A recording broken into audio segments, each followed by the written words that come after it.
Bon après-midi à tous. Je remercie la Fondation de me donner l'opportunité de vous faire partager peut-être de nouveaux projets de réacteurs nucléaires, puisqu'il s'agit, alors je n'ai pas les slides, voilà. Puisqu'il s'agit donc de réacteurs nucléaires de forte puissance, avec un acronyme en anglais SMR pour Small Modular Reactor. Il y a une définition de l'AIEA qui définit les small réacteurs comme étant des réacteurs d'une puissance inférieure à 300 MW électriques. Alors je vous présenterai un petit peu quelques éléments sur le marché auquel s'adressent ces petits réacteurs, auxquels il pourrait s'adresser ces réacteurs de faible puissance. Je vous donnerai quelques clés, quelques leviers pour ouvrir ce marché. Je vous donnerai un petit peu un point des offres en cours dans le monde sur les réacteurs de faible puissance. Et je conclurai en essayant de répondre à la question « Is small beautiful ?» Alors, les besoins énergétiques de la planète, c'est un enjeu politique, économique, environnemental. Forcément, nous pensons que le nucléaire offre une solution avec les énergies renouvelables. C'est une énergie décarbonée. Je rappelle que l'Agence internationale pour l'énergie prévoit d'ici 2035 une augmentation des besoins en énergie primaire de 30 à 35%. Aujourd'hui, l'énergie primaire est assurée à 80% par l'énergie fossile. Même en 2035, malgré les efforts pour développer les énergies renouvelables, elle sera encore à 75%. Donc il y a effectivement nécessité d'examiner dans un mix énergétique toutes les solutions décarbonées, le nucléaire en faire partie. Pourquoi parle-t-on des petits réacteurs? D'abord, je voudrais rappeler que le nucléaire s'est développé en fait en parallèle sur deux voies. La voie de la propulsion navale, vous avez une illustration sur la photo de droite. C'est un porte-avions, il ne fait pas que des ronds dans l'eau, comme le montre la photo. Et le Nautilus a démarré en 1955 et Shippingport, la première centrale nucléaire américaine, a démarré en 1957. Donc les deux voies ont bien été parallèles. Et si on compare le nombre de réacteurs, on a 450 réacteurs électrogènes dans le monde aujourd'hui. Il y a eu, puisque beaucoup sont arrêtés, et notamment après la guerre froide, il y a eu à peu près 600 réacteurs de propulsion navale. Tous ces réacteurs sont, pour une grande majorité, des réacteurs à eau légère et pour une grande majorité, des réacteurs pressurisés. Cette remarque est importante justement pour la filière que nous retenons pour les réacteurs. Mais le facteur d'échelle a conduit finalement à développer des réacteurs de très forte puissance pour ramener les coûts fixes, compte tenu des coûts fixes, et pour ramener le coût de production en euros par mégawattheure à des valeurs évidemment les plus basses possibles. Et c'est ainsi qu'avec l'EPR, on atteint 1650 mégawatts électriques. Il y a d'autres projets évidemment américains, chinois, qui sont dans le même niveau. Et pourtant, aujourd'hui, un certain nombre de pays s'interrogent et développent finalement des réacteurs qui seraient dans une gamme de puissance tout autre, celle de réacteurs inférieurs à 300 MW électriques, et pour être plus précis, plutôt inférieurs à 200 MW électriques. J'y reviens tout de suite. Alors le marché concerné par ces réacteurs, évidemment, ça n'a pas de sens d'envisager des réacteurs de faible puissance dans un réseau de forte puissance installé, très interconnecté, comme celui de l'Europe. Donc évidemment, on s'adresse plutôt à des pays dont les réseaux sont limités. On dit classiquement qu'une unité de production, qu'elle soit nucléaire ou non nucléaire, ne doit pas dépasser 10% de la capacité installée sur le réseau, pour éviter justement, en cas de perte, de perturber le réseau. Et on a vu les conséquences tout à l'heure sur les énergies justement intermittentes.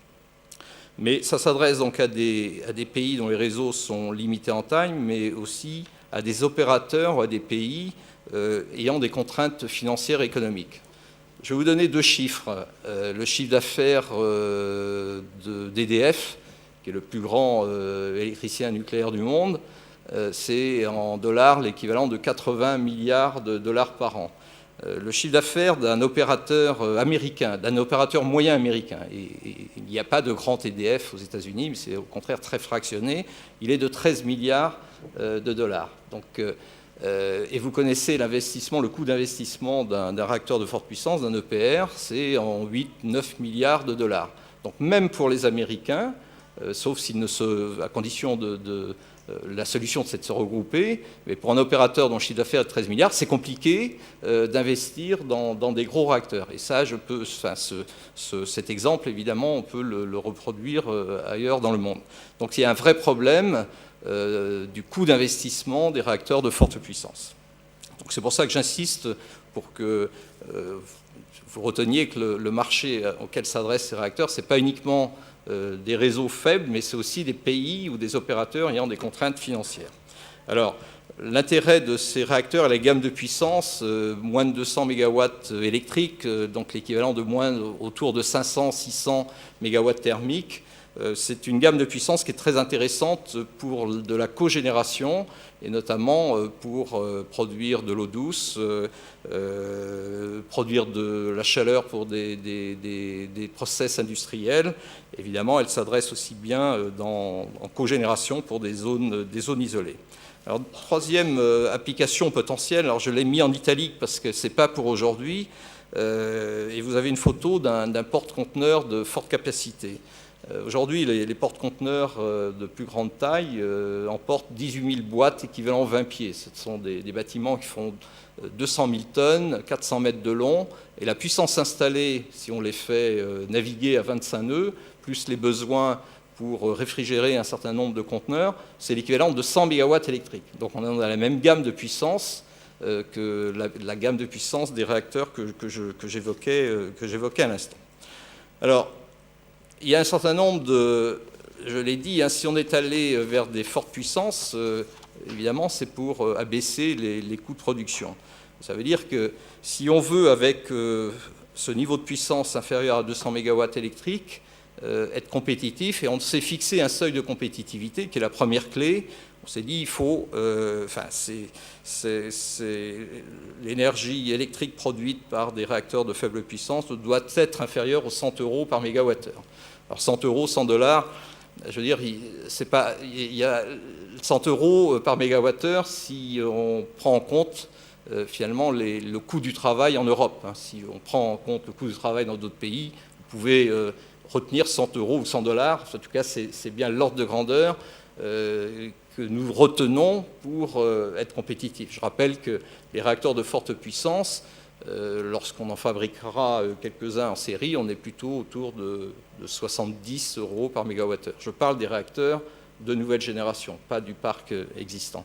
Ça veut dire, donc, pour atteindre... Alors là, la courbe que vous avez à droite, bon, elle explique simplement ce facteur d'échelle qui est défavorable. C'est-à-dire que sans changer le design, sans changer le mode de réalisation, en faisant finalement un réacteur, une homothétie d'un gros réacteur, je ne change rien, simplement je le fais en plus petit.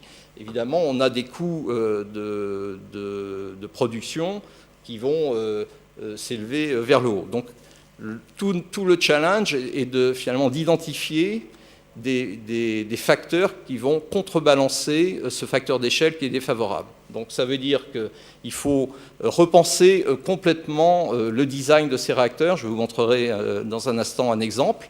Il faut pouvoir construire de façon modulaire, standardisée en usine pour réduire les temps de construction sur site.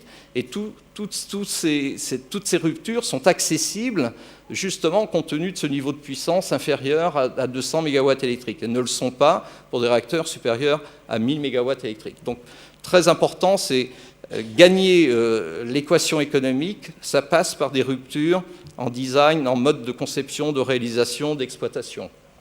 Deuxième objectif, on parle de nucléaire, donc c'est la sûreté. Forcément, on n'envisage pas de concevoir aujourd'hui des réacteurs qui ne soient pas aux meilleurs standards de sûreté. C'est ce qu'on appelle la génération 3, qui prend en compte évidemment le Rex de l'accident de Fukushima, s'agissant des agressions externes. Je pense que si on veut développer aussi le nucléaire, il faudrait stabiliser les référentiels, les harmoniser, puisque avec des SMR, forcément, on s'adresse à des pays, notamment primo-accédants, qui n'ont pas aujourd'hui le nucléaire. Troisième clé pour développer le nucléaire, c'est aussi le combustible. Donc, il faut sécuriser, garantir l'approvisionnement du combustible et traiter correctement l'aval du cycle, hein, c'est-à-dire le combustible irradié qui est extrait des centrales. Et puis bien sûr, il y a tous les autres aspects à prendre en compte, puisqu'il s'agit du nucléaire, des aspects de non-prolifération qui sont importants, les aspects sociétaux, acceptation du public. Donc on est en train de définir finalement une autre offre nucléaire, mais qui est complémentaire de celle des gros réacteurs. Alors voilà un exemple de rupture. J'ai pris un modèle coréen, mais ce modèle, cette architecture, elle est retenue par tous les concepteurs aujourd'hui. Vous avez sur la gauche, bon, je ne sais pas si vous êtes familier de l'architecture dans des réacteurs eau pressurisés. Bon, classiquement, on a une cuve dans laquelle il y a le combustible et les mécanismes qui permettent de contrôler la réactivité. Et puis l'eau primaire, finalement, elle est véhiculée au travers de boucles vers des générateurs de vapeur, avec donc des pompes qui assurent cette circulation. Le tout, on veut que cette eau qui finalement transmet la chaleur produite par l'énergie nucléaire reste liquide. Donc ça veut dire qu'elle est pressurisée. Donc il y a un pressuriseur qui assure une pression de 150 bars. C'est la raison pour laquelle on appelle ces concepts des réacteurs à eau pressurisés. Eh bien, dans la rupture que retiennent finalement tous les concepteurs de SMR, de réacteurs de faible puissance, c'est de dire, eh bien, compte tenu du niveau de puissance, je mets tout dans une même cuve. C'est-à-dire, évidemment, je rends possible la fabrication complète du réacteur en usine et je peux le transporter ainsi sur un site. Dans une même cuve, on met les générateurs de vapeur qui sont symbolisés ici. On a le cœur, comme tout réacteur, évidemment, les générateurs de vapeur, les pompes, et puis le pressuriseur qui est sur la partie supérieure. Bon, vous allez voir quelques images de design autres, mais ils se ressemblent tous. C'est-à-dire que dans tous les cas, on retient une architecture intégrée. Voilà un exemple de rupture qui permet, en gardant cette filière des réacteurs eau pressurisés, finalement, de concevoir des installations qu'on peut réaliser en usine entièrement et donc du coup réduire évidemment les temps de construction sur site. Alors, quelle est l'offre actuelle? Les Américains poussent beaucoup cette voie. Il y a un objectif avoué qui est de retrouver un leadership nucléaire. Ils l'avaient, puisque finalement la filière des réacteurs eau pressurisés, elle est née aux États-Unis avec le Nautilus, avec Shippingport et la filière REP. Elle a été finalement rachetée par un certain nombre de pays, et maintenant les grands pays qui construisent des grands réacteurs eau pressurisés, ils ne sont pas américains. Il reste Westinghouse, mais Westinghouse, c'est Toshiba. Donc, ils ont perdu, puisque ça fait 30 ans qu'ils n'ont pas construit de réacteur, finalement, leur industrie nucléaire. Et donc cherchent, au travers de ce nouveau concept, finalement, à retrouver, à reprendre le leadership sur l'industrie nucléaire. Donc, c'est soutenu activement par le département d'énergie américain, qui soutient notamment deux projets, un projet de 180 MW électriques, le projet Empower, et un projet de plus faible puissance. Donc, en tout, il y a 4 projets américains, je dirais, dont 2 qui sont soutenus par l'administration américaine financièrement et qui sont plutôt en avance par rapport aux autres projets. Dans le monde, la Corée du Sud a un projet SMART, dont vous voyez ici sur la droite une illustration. Les Russes réalisent actuellement une barge dans laquelle ils ont positionné 2 réacteurs. Alors, ce n'est pas des designs nouveaux, puisqu'ils ont pris finalement des réacteurs qui sont exactement ceux qui existent sur leur brise-glace. Alors, vous avez une illustration, une vue d'artiste en bas à gauche. Donc, cette barge qui sera équipée de 2 réacteurs qui est en construction. Vous avez sur la photo du milieu ici, je suis allé trop loin et beaucoup trop loin.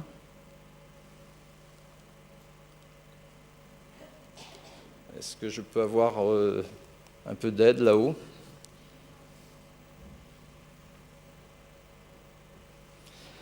Donc les Russes construisent une barge avec destination de cette barge d'aller la positionner en Sibérie, au Kamtchatka pour la première, et fournir à la fois de l'électricité et de la chaleur. Et ils ont d'autres projets pour l'ensemble de... Merci beaucoup. Vous revenez, c'est allé trop loin. Je n'ai touché à rien là.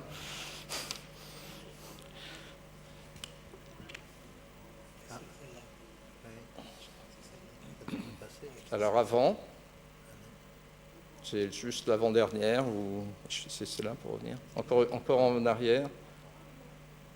Voilà, je vous remercie. Donc sur la photo centrale en bas, on voit l'embarquement d'un des réacteurs dans la vraie barge, qui est en construction, qui sera déployé en 2016.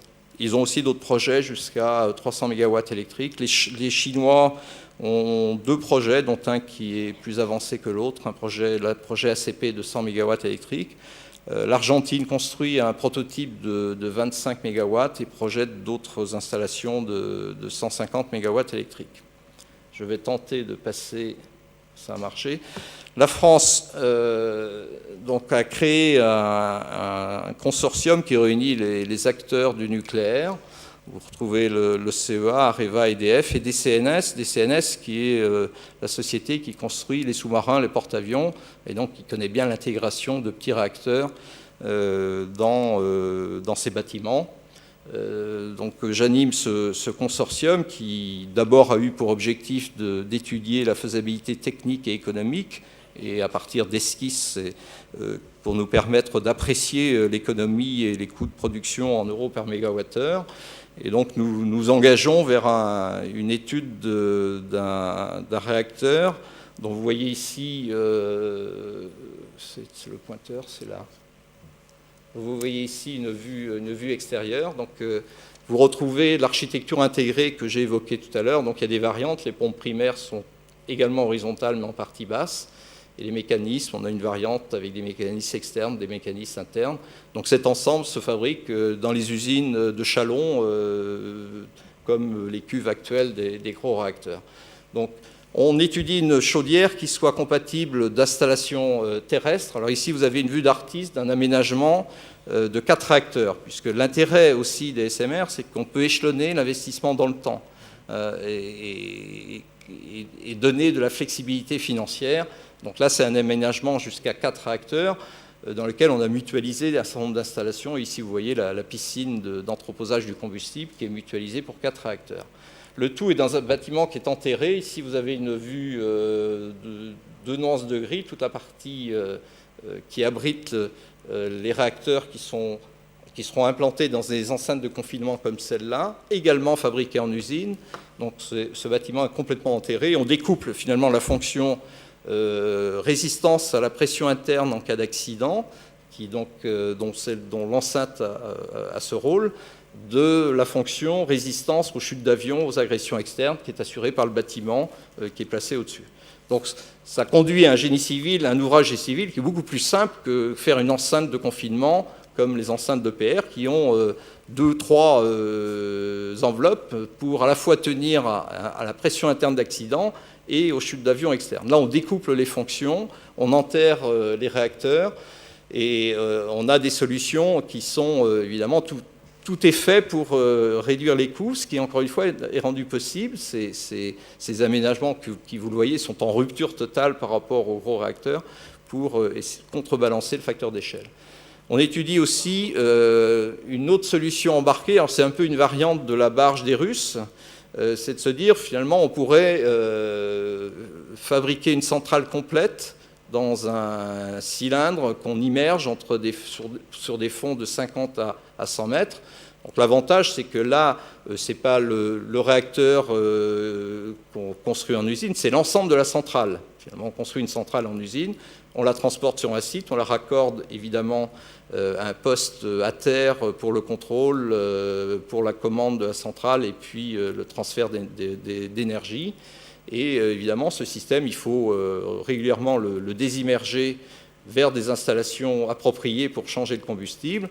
Et en fin de vie, évidemment, on a un impact environnemental qui est nul, puisqu'on ramène finalement l'installation, là aussi, dans des usines dédiées de démantèlement. Pour finir, à la question Is Small Beautiful, donc nous on répond positivement, d'abord parce qu'on choisit une filière qui est éprouvée, la filière des réacteurs eau pressurisés, je l'ai dit, elle est largement éprouvée pour des grandes puissances avec les centrales électrogènes, mais aussi les petits réacteurs, ceux de la propulsion navale. La faible puissance et les aménagements en rupture rendus possibles par ces réacteurs, nous considérons qu'on a des avancées au plan sûreté et sécurité. Je n'ai pas parlé des systèmes passifs, mais pour évacuer la puissance résiduelle lorsqu'on arrête le réacteur, et vous le savez tous avec Fukushima, il y a toujours de la puissance résiduelle qu'il convient d'évacuer. Donc dans une architecture classique, eh c'est tout simplement des circuits avec des pompes et des échangeurs. Mais s'il n'y a pas d'énergie, et s'il n'y a pas eu à Fukushima pendant un certain temps, eh bien, si on ne fait pas tourner le circuit, évidemment, le cœur va s'échauffer et le risque, c'est sa destruction. Avec les réacteurs de faible puissance et l'architecture intégrée que je vous ai montrée, on peut concevoir les systèmes de sauvegarde passifs. C'est-à-dire on peut garantir que pendant 7 jours, compte tenu des réserves d'eau qui seront en place, le système évacuera tout seul la puissance résiduelle sans qu'il y ait besoin d'énergie complémentaire. Bon, c'est une offre nucléaire complémentaire, ça ouvre de nouveaux marchés et ça donne de la flexibilité financière, ça permet de la cogénération et notamment, et c'est une gamme de puissance qui est bien adaptée également aux besoins de production d'eau douce, production de chaleur. Évidemment, on est comme les Américains, si la France fait une offre ou travaille sur le sujet, on considère que ça ne peut que renforcer l'industrie nucléaire française.